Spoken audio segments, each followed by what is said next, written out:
Gus Dur, dalam upaya mencopot Anda, siapa orang yang paling bertanggung jawab atas pencopotan tersebut menurut Anda? Dua. Siapa? Amin Rais dan Megawati. Mengapa? Hah? Tanya sana dong, gue tanya. Pak Harto itu orang pinter loh. Jasanya bagi bangsa ini besar sekali walaupun dosanya juga besar. Nah, satu pemandangan yang kurang elok, Gus. Anda keluar memakai celana pendek dan kaos oblong. Banyak orang bilang itu tidak pantas sebagai presiden Anda tampil seperti itu. Mengapa Anda tampil seperti itu? Lah ya itu supaya saya nggak dianggap presiden. Saya di dunia ini yang pantas pemimpin Indonesia ya, yang pantas jadi musuh saya cuma satu, Mas. Siapa itu? Pak Harto.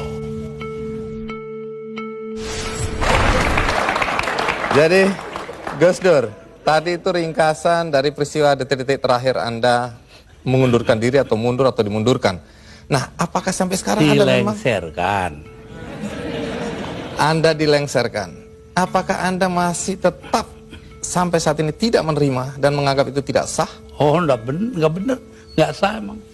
Itu proyek politik dari MPR. Karena itu Amin Rais tidak merasa perlu memberitahu saya. Iya, tapi begini Gus, setelah Anda merasa itu tidak sah, tapi toh kenyataannya Gus Dur digantikan oleh Megawati, kemudian sekarang kita punya presiden namanya SBY, semua berjalan normal saja. Lalu apa negatifnya bagi bangsa dengan pencopotan Anda tadi? Bukan soal bangsa, ini soal hukum. Saya dilengserkan secara politis. Secara hukum belum pernah dibuktikan saya bersalah. Yang bersalah bahkan pansusnya DPR yang dipimpin oleh sekarang Menteri Sosial Bakhtiar Hamzah. Yaitu menurut undang-undang pansus-pansus itu harus tutup pintu supaya nggak didengar orang dari luar. Tapi oleh Bakhtiar Hamzah dibuka 10 cm, di situ berjejer-jejerlah tipnya wartawan. Nah kan, waduh semua yang ada dalam sidang diketahui dunia luar. Itu pula yang membuat saya, oh ya kalau gitu mereka maksudnya melengsarkan saya dengan segala cara. Hukum nggak hukum. Tapi sesudah itu apa upaya yang Anda lakukan? Nggak ada, sebab penakut bangsa ini. Kenapa Anda bilang penakut? Bangsa ini penakut karena tidak mau bertindak kepada yang bersalah. Akhirnya gak ada yang ditindak toh. Tapi sekian tahun sudah berlalu Gus. Untuk apa rasa penasaran, perasaan? Loh, saya nggak pernah itu terserah bangsa Indonesia. Saya itu memaafkan semua sampai istri saya marah kepada saya karena saya pergi ke rumah Megawati. Tapi kenapa Anda lalu ke Megawati kalau memang Anda marah dan kecewa? Saya nggak marah, yang mestinya marah itu bangsa ini. Mereka diem aja lah, kenapa saya jadi ribut? Saya nggak mau ribut.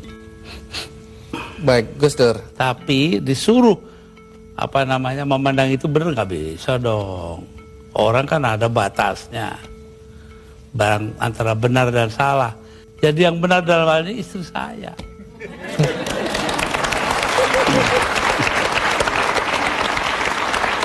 Tapi kenapa Gus Dur nggak mau nurut? Tanya dia, jangan tanya saya dah.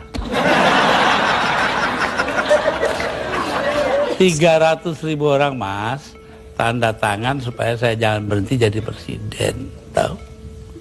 Tapi saya bilang daripada bangsa ini pecah dalam pertempuran darah mengalir karena saya, mendingan saya lengser aja deh. Nah itu. Tapi omongan ini kan dibilang omongan ngawur Gus. Karena faktanya ketika Anda bilang nanti jutaan orang akan datang masuk Jakarta, orang-orang dari Jawa Timur. Begitu ditunggu-tunggu nggak datang. Saya yang nahan kok.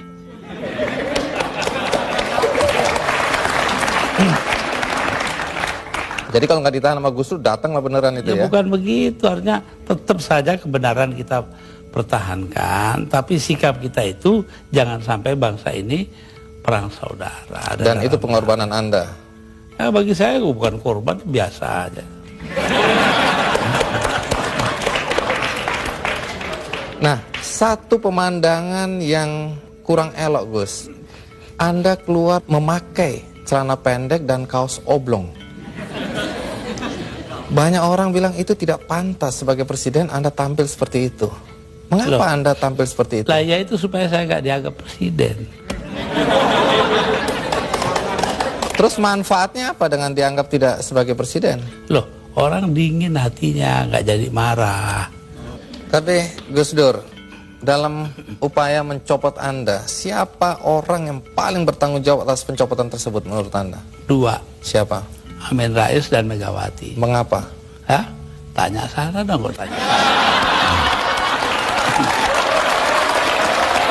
Nah, kalau memang Megawati dan Amin Rais dianggap orang yang paling bertanggung jawab atas pencopotan Anda, apakah Anda dendam sama mereka? Lah, ngapain dendam Mama Amin? Artinya Gus Dur sudah melupakan itu, sudah memaafkan. Maafkan, lupa sih enggak. Nah, pernahkah setelah peristiwa ini, apakah itu Megawati atau Amin Rais datang ke Anda untuk meminta maaf? Enggak ada. Mereka merasa dirinya benar, ya sudah. Besok-besok akan terbukti oleh bangsa ini sendiri kok. Pernyataan ini agak bertentangan dengan kenyataan bahwa kelihatannya Gus Dur sama Pak Amin Rais sama Ibu Megawati akur-akur aja, rukun-rukun aja. Saya di dunia ini yang pantas pemimpin Indonesia ya, yang pantas jadi musuh saya cuma satu, Mas. Siapa itu? Pak Harto. Artinya Tapi apa itu pun saya hari raya masih ke sana. Masih jadi teman baik saya. Artinya apa itu? Artinya saya nggak punya musuh dong di Indonesia.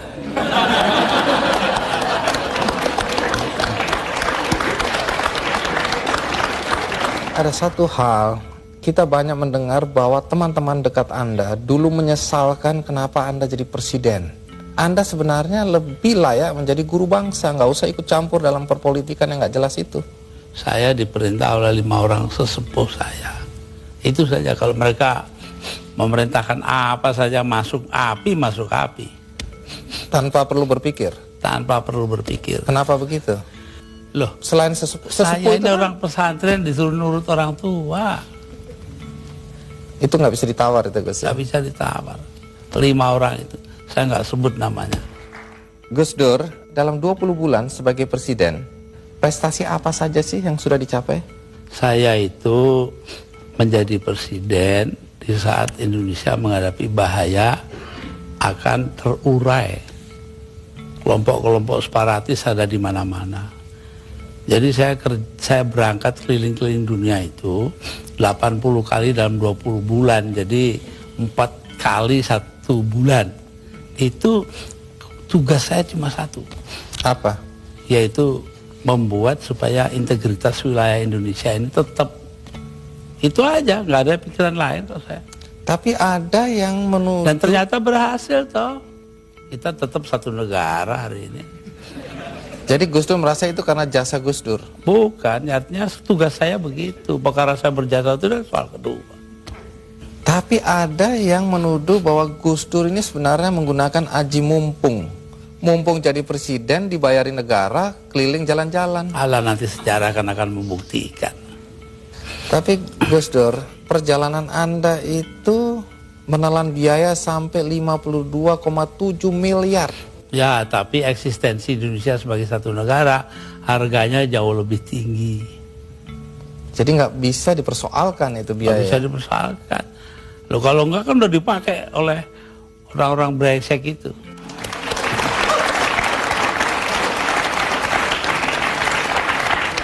Salah satu yang masih menjadi perdebatan sampai sekarang adalah ketika Gus Dur membubarkan Departemen Sosial dan Departemen Penerangan. Kalau Departemen Sosial dulu, apa alasan persisnya? Sementara banyak orang terlantar yang harus diayomi oleh departemen itu. Persisnya itu. Karena departemen itu yang mestinya mengayomi rakyat, ternyata korupsinya gede-gedean. Sampai hari ini. Kalau membunuh tikus kan tidak perlu membakar lumbungnya. Oh memang. Kenapa Anda bakar lumbungnya? Bukan. Karena tikusnya sudah menguasai lumbung.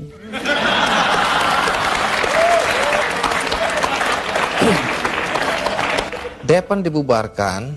Kalau Depan jelas. Akibatnya sekarang pers itu sangat tidak terkontrol. Begini Bahkan pornografi sekarang merajalela. ya. Ya, betul. Itu dosa Anda loh.